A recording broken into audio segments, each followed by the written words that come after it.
গুড্ডি, এই শাড়িটা পরে তাড়াতাড়ি রেডি হয়ে নে। সরি গো, বাঁ হাতে নিচ্ছি, কিছু মনে করো না। বলছি কোথাও যাওয়ার প্ল্যান আছে নাকি? কই আগে থেকে বলনি তো।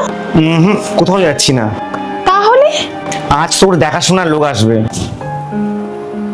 মানে তুমি তো খুব ভালো করে জানো যে আমি মলয়কে ভালোবাসি, ওকে ছাড়া কারোর কথা ভাবতেই পারি না। ভাবতে পারি না বললে তো আর হবে না, এটা বাবার অর্ডার। আমি মনে করি যে সম্পর্কে কোনো ভবিষ্যৎ নেই সেখানে না থাকাই ভালো। তাছাড়া শুধু শুধু মরিচিকার পিছনে ছুটে কি লাভ বল? এই ছেলেটা সরকারি চাকরি করে আর ভালো মাইনেও পায়। এর সাথে যদি তোর বিয়ে হয় তাহলে বাবা আর আমি দুজনে নিশ্চিন্ত হতে পারবো। প্লিজ দাদা এরকম বলো না, আমি জানি তুমি সবকিছু ম্যানেজ করে নিতে পারবে। মলাই যদি ভালোই ভালো ছেড়ে দেয় তো মঙ্গল, আদারওয়াইজ সোজা আঙুলে ঘি না উঠলে কিভাবে আঙুল বেঁকাতে হয় সেটা আমার জানা আছে। মা আমি আসছি।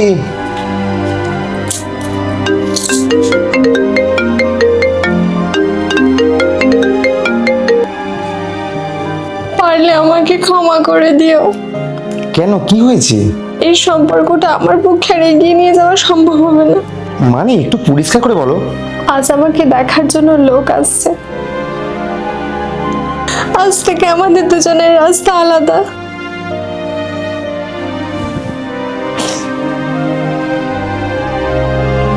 কি রে বোন, দেখতে দেখতে 6 মাস তো হয়ে গেল বিয়ে হয়েছে, এর মধ্যে একবারও তো এলি না। পারলে একটু ঘুরে জানা রে। এখন তো আর যাওয়ার মতো সময় হবে না দাদা, তবে পরে একবার চেষ্টা করে দেখবো। সে যাই হোক, তুই ভালো আছিস তো? হ্যাঁ, ইচ্ছে না থাকলেও ভালো তো আমাকে থাকতেই হবে, কারণ তোমরা চাকরিওয়ালা ছেলে দেখে বিয়ে দিয়েছো। সে বাইরে ঘাটে যেখানে সেখানে অপমান করে করুক, তাতে কোনো অসুবিধে নেই।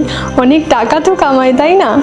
দুবেলা গায়ে হাত তুলুক, তাতেও কোনো অসুবিধে নেই। আমার তো অভ্যেস হয়ে গেছে। আলটিমেটলি অনেক টাকা ইনকাম করে। এটাই তো তোমরা চেয়েছিলে, তাই না? এবার নিশ্চয়ই খুশি হয়েছো। ভালোবাসা পাই বা না পাই, সরকারি চাকরি তো করে। যাক গে, এখন রাখছি। ঠিক সময় রান্না না হলে আবার তার জন্যও কথা শুনতে হবে।